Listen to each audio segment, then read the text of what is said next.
और वैष्णव जन जन कौन कौन से आए?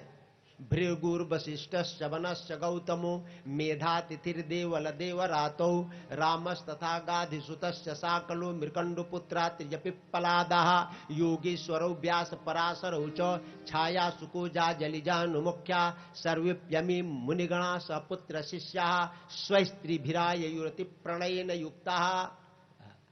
भृगु, वशिष्ठ, च्यवन, गौतम, मेधातिथि, देवल, देवरात, साकल्य, मार्कंड्य, अत्रि, पिप्पलाद, दत्तात्रेय, योगेश्वर, पराशर, व्यास, छायासुक, जाजली, जहनु, सब के सब आए और अकेले नहीं आए।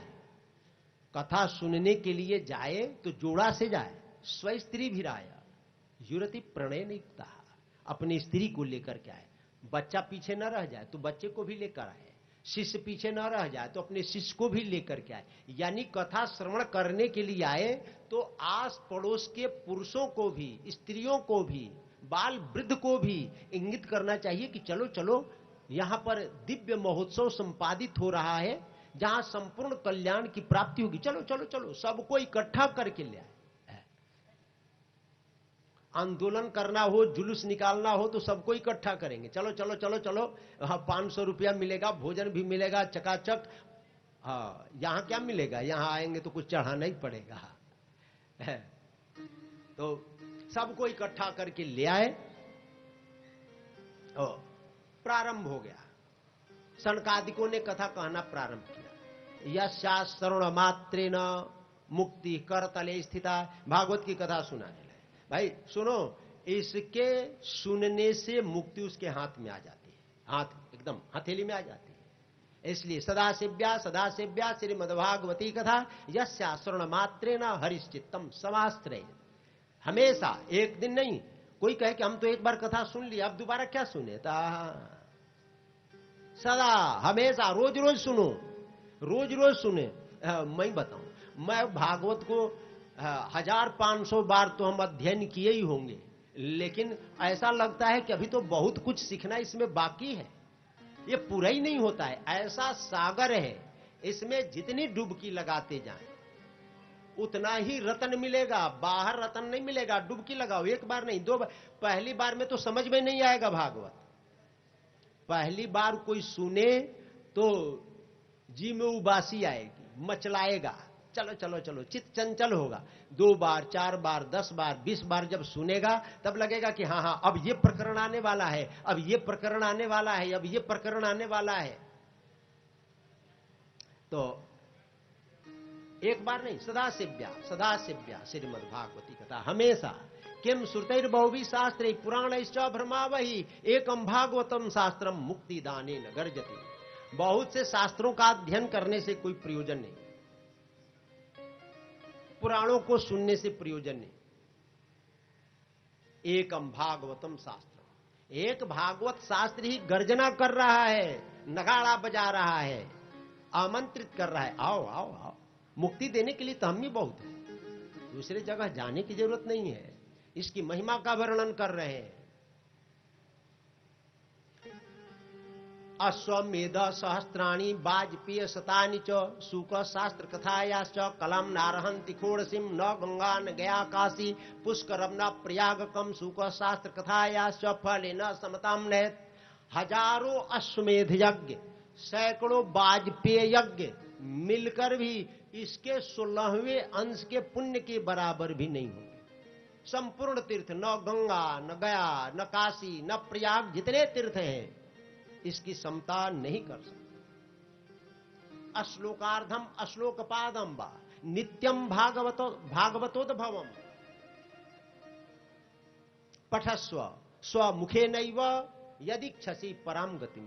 जो परम पद को प्राप्त करना चाहता है उसको नित्य प्रति, चाहे आधा श्लोक, चौथाई श्लोक, रोज भागवत का पाठ करना चाहिए। वेद आदि वेद माता च पौरुषम सुक्तमेव च त्रयी भागवतम चैव द्वादशाक्षर एव च।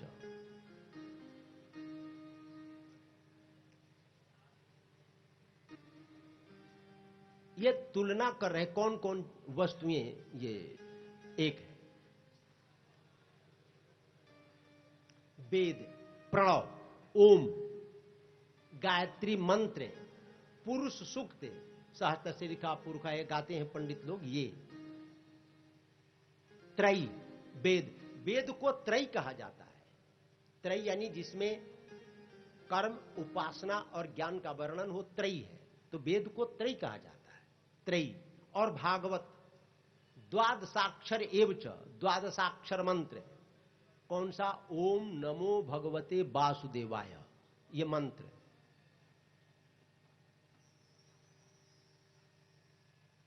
ये एक ही कोटि में इनको माना गया है। द्वादशात्मा प्रयागश्च कालः संवत्सरात्मकः ब्राह्मणाश्चाग्निहोत्रम च सूर्यभिर द्वादशी, तथा द्वादशात्मा सूर्य को कहा जाता है। सूर्य, भगवान सूर्य प्रयागराज तीर्थ है।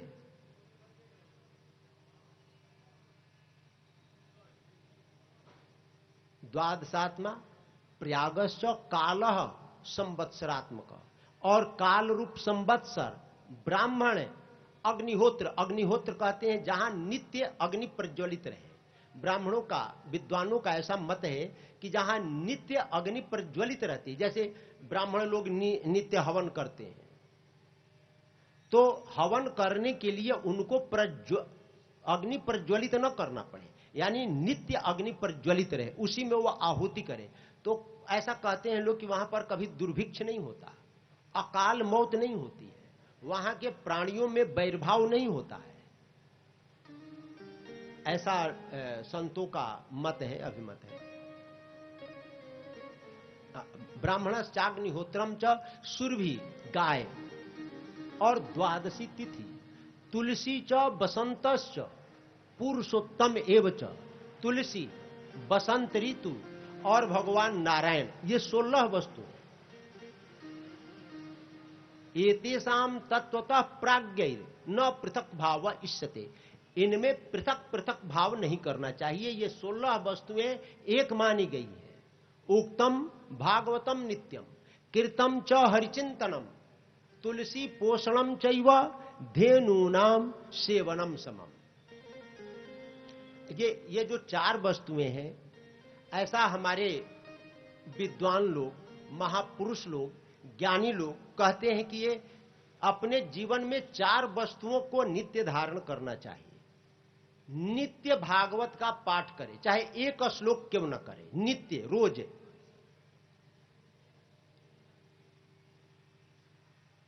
और नित्य भगवान का स्मरण करे, अपने घर में बैठकर के स्मरण करे, भगवान के नाम का कीर्तन करे। कीर्तम च हरिचिंतनम, नित्य भागवत का पाठ है, भगवान का स्मरण है। और तुलसी पोषणम चाहिए, नित्य तुलसी में जल डाले, नित्य का काम, रोज का काम। और भोग लगाए, उसमें तुलसी दल डाले। धेनु नाम सेवनम समम, और धेनु गाय, गाय को प्रतिदिन गोग्रास निकाले, गाय का स्पर्श करे, दर्शन करे। यदि ये 4 वस्तुओं को अपने जीवन में उतार लेता है तो उसके जीवन में कभी दरिद्रता नहीं आती, वो कभी दरिद्र नहीं बनेगा। उसके घर में सदैव सुख शांति की वृद्धि होती रहेगी। और इसमें न कोई पैसा खर्च हो रहा है, न द्रव्य खर्च हो रहा है, न कोई परिश्रम हो रहा है। बहुत रोज भागवत का एक श्लोक पढ़ ले, हिंदी संस्कृत ना है तो हिंदी ही पढ़ ले। नित्यम भागवतम, नित्य, उक्तम भागवतम नित्यम, रोज कथा सुन ले, एक दिन नहीं, रोज कह ले, रोज भगवान का स्मरण कर ले, तुलसी का सेवन करे, पोषण करे, और गाय का सेवन करे, गाय की सेवा करे, तो वो कभी दरिद्र नहीं बनेगा, अकाल मौत नहीं मरेगा।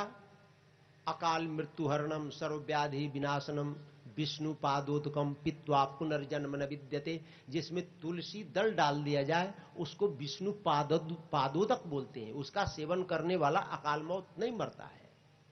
मुक्ति को प्राप्त करता है। तो इन 4 वस्तुओं का सेवन करे। हेम सिंह युतम चैतत वैष्णवाय ददाति च कृष्णे न सायुज्यम सपुमान लभते ध्रुवम। हमेशा नित्य निरंतर भागवत कथा सुने और समय आने पर स्वर्ण के सिंहासन पर श्रीमद् भागवत को रख करके किसी श्रेष्ठ वक्ता को प्रदान करे तो उसको सदगति की प्राप्ति होती है, कृष्ण लोक की प्राप्ति होती है। आजन्म मात्रमप्येन सठेन किंचित चित्तम विधाय सुखशास्त्र कथान पीता चंडालवच खरवत बतते ननीतम मिथ्यासु जन्म जननी जनि दुख भाजा। अपने जीवन में जिसने एक बार भी भागवत कथा रस का पान नहीं किया, वो इस धरा के ऊपर पृथ्वी के लिए धिक्तम नरम पशुसमम भुविभार रूपम में व बदंती दिविदेव समाज मुख्य। इस पृथ्वी के लिए भार रूप है, चंडाल के समान है, गधे के समान है। और इस संसार में जन्म लेकर उसने अपने मां को केवल पीड़ा प्रदान किया है, प्रसव की पीड़ा। उसके जन्म लेने का कोई हेतु नहीं है, निरर्थक है उसका जन्म।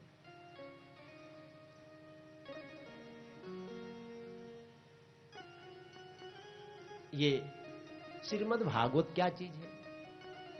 योगात गर्जति सप्ताहो ध्यानाच ज्ञानाच गर्जति किम ब्रह्मो गर्जनम तस्य रे रे गर्जति गर्जति। ये श्रीमद् भागवत जब गर्जने लगता है तो सबकी गर्जना बंद हो जाती है। जब भगवान श्री कृष्ण स्वधाम जाने लगे तब उद्धव ने उनसे पूछा, भगवान आप जा रहे हैं जगत के कल्याण के लिए, अब क्या उपाय है? तब भगवान ने कहा कि मैं अपने संपूर्ण तेज को अब इस पृथ्वी के ऊपर ही रखूंगा। किस रूप में? स्वकीयम यद भवेत् तेजस तच्च भागवते दधा तिरोधाय प्रविष्टोयम श्रीमद् भागवतार्णवम्। मैं अपने संपूर्ण तेज को इस श्रीमद् भागवत में स्थापित करता हूं और अब मैं क्षीर सिंधु में नहीं जाऊंगा निवास करने के लिए, अब मैं भागवत सिंधु में ही निवास करूंगा। ये श्रीमद् भागवत भगवान का साक्षात श्री विग्रह है। तेनेयम वांगमयी मूर्ति ही प्रत्यक्षा वर्तते हरे सेवना श्रवणात् पाठात दर्शनात् पापनाशनी। इसका दर्शन, इसका पाठ है, इसका श्रवण है, संपूर्ण पापों को सद्यः नष्ट कर देता है। ये कथा सनकादिकों के मुख से नारद जी श्रवण कर रहे थे। भक्ति ज्ञान वैराग्य इस श्रीमद् भागवत कथा रस से पुष्ट होकर के और दिव्य रूप धारण करके ये तीनों भक्ति सुतौ तौ तरुणौ गृहीत्वा प्रेमैक रूपा सहसा विरासी श्री कृष्ण गोविंद हरे मुरारे नाथे तिनामान्य मुहुर बदंती नाथे तिनामान्य मुहुर बदंती। ये तीनों दिव्य रूप धारण करके उस कथा मंडप में प्रकट हुए। आइए हम लोग भी भक्ति ज्ञान वैराग्य के साथ 2 क्षण भगवान नाम संकीर्तन करें। संसार के लोगों से आशा न किया करना, आशा न किया करना। जब कोई न हो अपना, जब कोई न हो अपना, सिया राम कहा करना।